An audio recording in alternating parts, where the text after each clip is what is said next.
Here we are at Trix Studio. It's day 3 of guitar recordings. We're recording amps in the studio here. I'm here with Chiaran, of course, the co-producer, and he's about to tell you a bit more about the setup we've got, why we're recording here, what kind of mics we're using, and all that. Okay, yes. Now it's guitar recordings. What are we doing? So first off, maybe some of the pedals we're using. I think there's not really much going on here except for maybe the subharmonic thingy here over here. So that's an octaver for the extra booms and the sexy stuff. And this one is an overdrive pedal. We're not really using it to overdrive stuff, more to add a little bite to the attack of the guitar. So this button usually doesn't really move. That's the actual overdrive. And here on the right side we have an EQ for maybe just filtering out a bit of the boxy stuff around 500 Hertz and stuff. So actually that's it.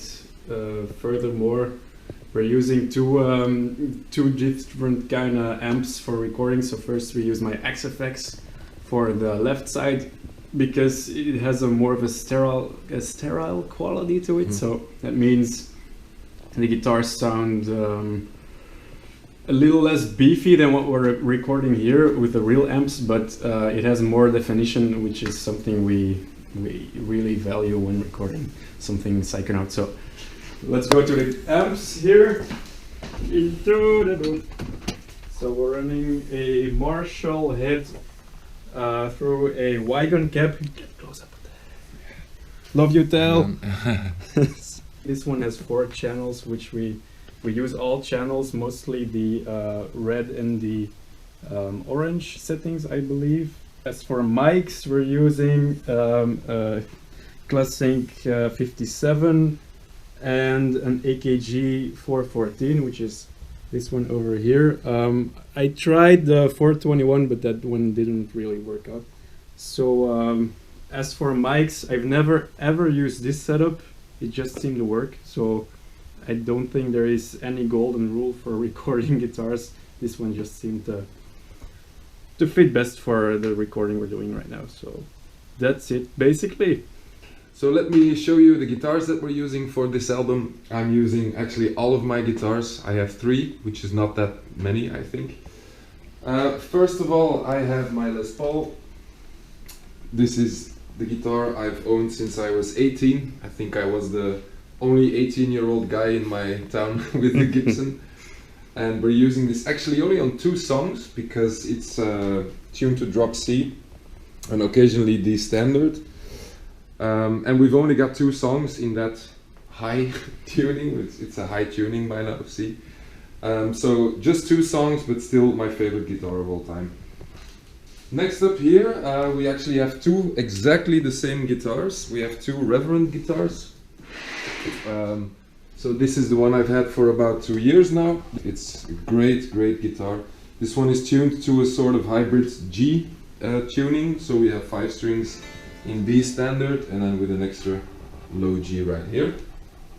This we're using on 4 songs. This white one is an exact copy, like I said, and I just got this a few months ago. I had to buy this one for the new album because I had 2 songs in a tuning that the other one just couldn't handle. It would need to get set up again. So we're using this on 2 songs and it's fantastic. It's in a sort of open B flat tuning, something like that. And it's a great tuning, something I found by accident, I think. And that's great. And then there is a 4th guitar here, and that's this guy. Show me the goods. Oh, yeah. This is actually our drummer's guitar. This is Harm's Gretsch, also a beauty. It's a bit unusual, I think, for the music that we make, but the good thing about it is that it also has a tremolo, so it's really nice to combine that one with one of the Reverends occasionally, usually on the more clean parts. It's not really that suited for distortion, but on the clean sounds it's yeah, it works great. So this is it, 4 guitars on this album.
October 17th. It's a Sunday and we just got finished tracking all of the guitars. We're officially done with guitars. Great job, man. Nice playing. Shh, don't tell anyone. In 2 weeks it's time for bass, and then we've only got Thomas's vocals to do, and that's pretty much it.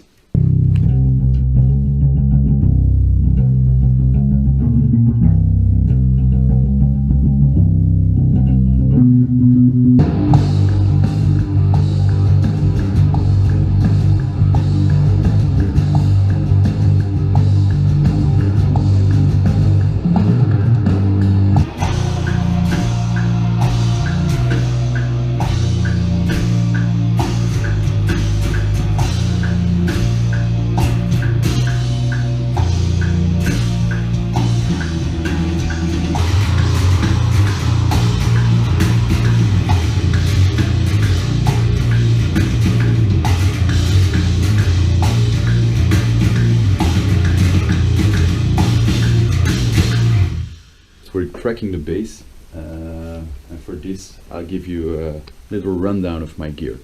I'm using first of all the Belgian speaker cabinet. It's a 2x15 inch, so it's really two massive speakers creating a lot of bass, and I like it very much, not on stage only but also for the recordings. It's a great plus to have a lot of low end. And on top of it I have the Alpha Omega Dark Glass bass head. It's a really fine thing, and it does exactly what I like in my bass, and that's it actually. Let's go to the control room then. For these recordings I'm also using my Fender Blacktop Precision bass, but mainly we're going for this one. It's a Ramelow Belgian made bass, so my cabinet is Belgian, from Y-Gun caps, and also my bass guitar is handmade a couple of months ago. It's an extra long scale, so 35 inch, and it's made by Jan Ramelow. He's a bass player, but he's also a luthier. Do you say it in English? I guess so.